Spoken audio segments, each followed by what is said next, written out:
Hi there, ये MK8621 advertisement and promotion की short lecture series का लेसन नंबर 5 है। इसमें सबसे पहले है असेंबलिंग मार्केटिंग मिक्स।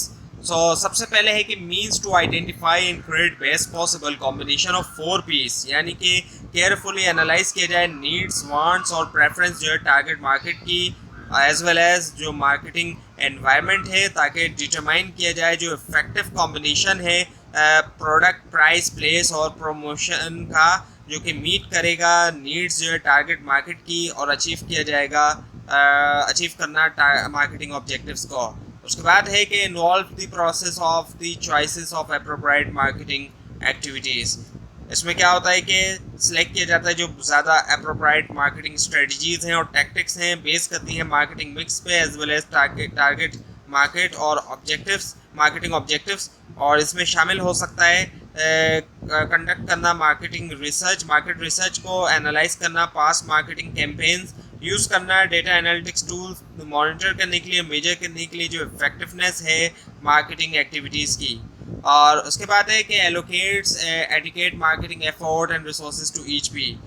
इसमें क्या होता है कि डिटरमाइन किया जाता है जो अप्रोप्रिएट लेवल है इन्वेस्टमेंट का एंड रिसोर्सेज एलोकेट करने के लिए ईच ऑफ दी 4 पीस, ताकि अचीव किया जाए डिजायर्ड मार्केटिंग आउटकम्स। और इसका जो कंक्लूजन है वो ये है कि मार्केटिंग मिक्स जो है वो एक सेट है स्ट्रेटेजिक टूल्स का, जो कि बिजनेसेस यूज़ करते हैं अचीव करने के लिए अपने मार्केटिंग ऑब्जेक्टिव्स टारगेट मार्केट के अंदर। ये टूल्स जाने जाते हैं 4 पीस ऑफ मार्केटिंग के नाम से, जिसके अंदर product, price, place and promotion शामिल है, जो कि आप कई बार पढ़ चुके हैं। 5 फैक्टर्स हैं असेंबलिंग मार्केटिंग मिक्स के लिए। पहला है कि मार्केटिंग मिक्स जो है वो सेपरेट होना चाहिए हर ब्रांड के लिए। मार्केटिंग मिक्स को कस्टमाइज होना चाहिए और टेलर्ड होना चाहिए हर इंडिविजुअल ब्रांड या प्रोडक्ट के लिए जो कि बिजनेस ऑफर करे, क्योंकि डिफरेंट प्रोडक्ट की डिफरेंट टारगेट मार्केट्स हैं, यूनिक फीचर हैं और रिक्वायर करती हैं वो डिफरेंट मार्केटिंग स्ट्रेटजीज अपने ऑब्जेक्टिव्स को अचीव करने के लिए। उसके बाद ये कि डिसाइड करें वेटेज ईच पी का, हर पी का जो है वेटेज जो है वो डिसाइड किया जाए। Effective in order to assemble करने के लिए एक इफेक्टिव मार्केटिंग कैंपेन बिजनेसेस को लाजमी तौर पर डिटरमाइन करना चाहिए जो एप्रोप्रिएट वेटेज है या फिर जो लेवल ऑफ इन्वेस्टमेंट है एलोकेट करने के लिए ईच ऑफ द 4 पीस। और ये वेटेज जो है वो वेरी कर सकता है, डिपेंड करता है specific marketing objectives, target market और कॉम्पिटिटिव लैंडस्केप।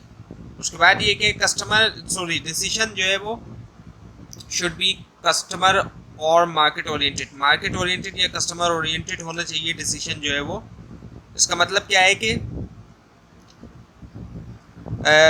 बिजनेसेस को लाजमी तौर पे मार्केटिंग मिक्स डिसीजन करना चाहिए जो कि बेस करता हो नीड, वांट एंड प्रेफरेंस के ऊपर अपनी टारगेट मार्केट के।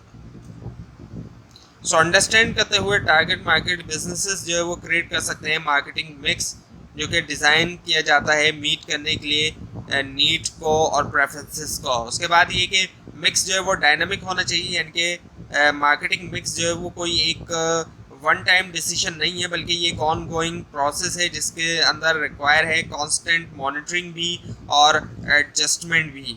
उसके बाद है कि figure out the most visible part of the marketing strategy.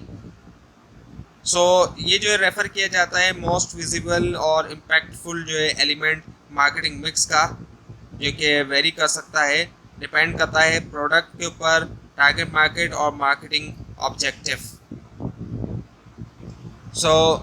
अब है component of marketing mix. Products के अंदर उसके इंग्रेडिएंट्स आ जाते हैं, क्वालिटी आ जाती है, डिज़ाइन है, उसका फीचर्स हैं, उसके कलर, उसकी साइज़, उसकी वैरायटी, उसकी ब्रांड, पैकेजिंग है, उसकी कस्टमर एजुकेशन है और सर्विसेज हैं, वारंटीज़ हैं, रिप्लेसमेंट एंड रिटर्न्स हैं और उसके अलावा कस्टमर रिलेशनशिप मैनेजमेंट है। प्राइस के अंदर हमारे पास प्राइस कई सारी चीज़ें आ जाती हैं, जैसे कि लिस्ट प्राइस है जो कि स्टैंडर्ड प्राइस कंपनी सेट करती है या फिर जो इनिशियल प्राइस होते हैं प्रोडक्ट या सर्विस के लिए। और डिस्काउंट है, डिस्काउंट के बारे में वैसे तो आपको पता ही होगा क्या होता है, अब यहाँ पे आपको थोड़ा बताया जा रहा है। डिस्काउंट जो होती है वो रिडक्शन होती है लिस्ट प्राइस के अंदर, उसको हम डिस्काउंट कहते हैं। लिस्ट प्राइस या इसके अंदर थोड़ी अगर कमी की जाए तो वो फिर डिस्काउंट हो जाता है। क्रेडिट टर्म्स है, यानी कि कंडीशन जिसके अंदर एक कंपनी अलाउ करती है कि परचेज किया जाए प्रोडक्ट या सर्विस को क्रेडिट के ऊपर, और पेमेंट मोड, इससे मुराद क्या होता है कि पेमेंट मोड से मुराद जो कि कस्टमर यूज़ करते हैं परचेज करने के लिए वो मेथड्स जो कि कस्टमर पेमेंट ऑफ मेथड और पेमेंट के वो तरीके का जो कस्टमर यूज़ करते हैं ताकि परचेज करें प्रोडक्ट या सर्विसेज। उसके बाद है फिर हमारे पास फिज़िकल डिस्ट्रीब्यूशन, जिसके अंदर चैनल्स हैं। सो चैनल से मुराद वो रास्ते होते हैं या वो मेथड्स होते हैं जो कि कंपनी यूज़ करती है प्रोडक्ट सर्विस अपने कस्टमर तक पहुंचाने के लिए, जिसके अंदर होलसेल डिस्ट्रीब्यूशन वगैरह शामिल होती है।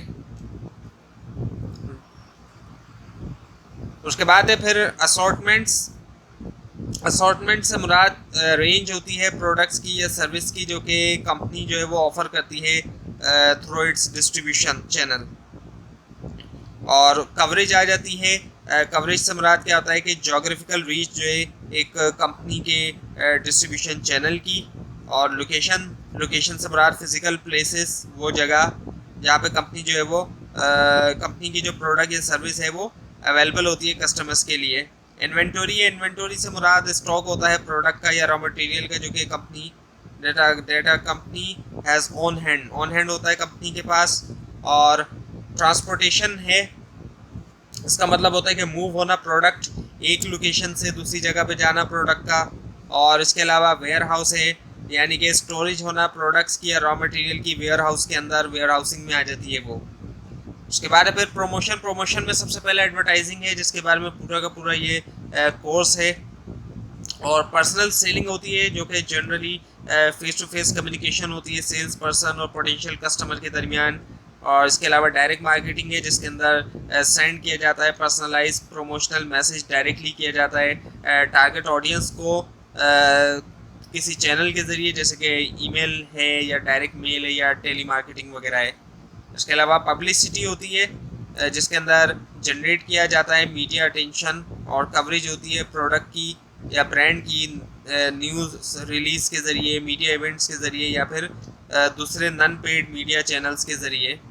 और सेल्स प्रमोशन होती है जिसके अंदर शॉर्ट टर्म इंसेंटिव्स होते हैं, जैसे कि डिस्काउंट्स है, कूपन्स हैं या फिर कॉन्टेस्ट होते हैं ताकि इनकरेज किया जाए कस्टमर को कि वो बाय करें प्रोडक्ट या सर्विस। इसके अलावा पब्लिक रिलेशन है, जिसके अंदर बिल्ड किया जाता है और मेंटेन किया जाता है एक पॉजिटिव पब्लिक इमेज एक ब्रांड के लिए वेरियस कम्युनिकेशन के ज़रिए, जैसे कि प्रेस रिलीजेस हो गया, मीडिया रिलेशंस है या फिर सोशल मीडिया है।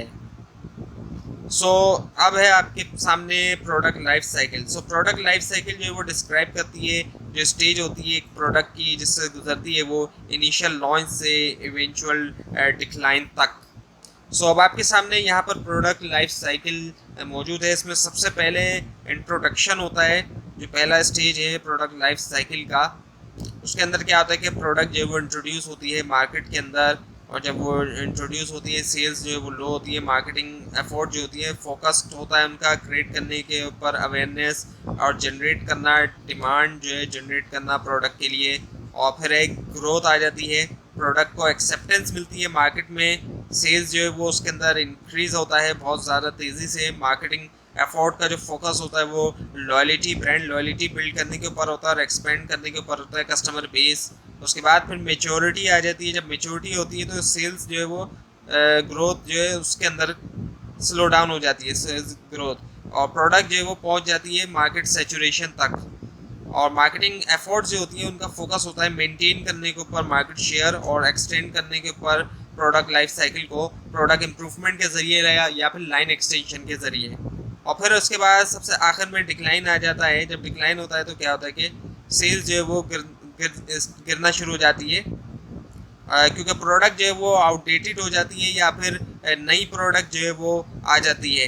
मार्केटिंग एफर्ट्स जो होती हैं वो इसके ऊपर होती हैं कि कॉस्ट के अंदर कमी लाई जाए या फिर लिक्विडेट कर दिया जाए इन्वेंटरी को। हर प्रोडक्ट की जो है वो लाइफ साइकिल होती है, हर प्रोडक्ट की लिमिटेड लाइफ होती है। ऐसा नहीं होता कि एक प्रोडक्ट जो है वो हमेशा ही चलती रहे। हाँ, वो एक अलग बात है कि उसके अंदर चेंजेस की जा सकती हैं उसको ज़्यादा से ज़्यादा चलाने के लिए। और प्रोडक्ट की सेल्स जो है वो पास होती है थ्रू डिफरेंट स्टेजेस, और प्रॉफिट राइज एंड फॉल होती है। किसी स्टेज में प्रॉफिट ज़्यादा है तो किसी में कम है। So product life cycle concept जो है वो उसको यूज़ किया जा सकता है गाइड करने के लिए मार्केटिंग स्ट्रेटजीज और डिसीजन मेकिंग जो है थ्रू आउट दी जो लाइफ है प्रोडक्ट की उसके। तो ये थी आज की वीडियो। आपको अगर इस बार में कोई क्वेश्चन है नीचे कमेंट कीजिए, इसके अंदर कोई मिस्टेक दिखाई दे वो भी ज़रूर हाईलाइट कीजिए, और इस पूरी सीरीज को देखने के लिए इस चैनल को सब्सक्राइब कीजिए, बेल आइकन के ऊपर क्लिक कीजिए। Thanks for watching this video.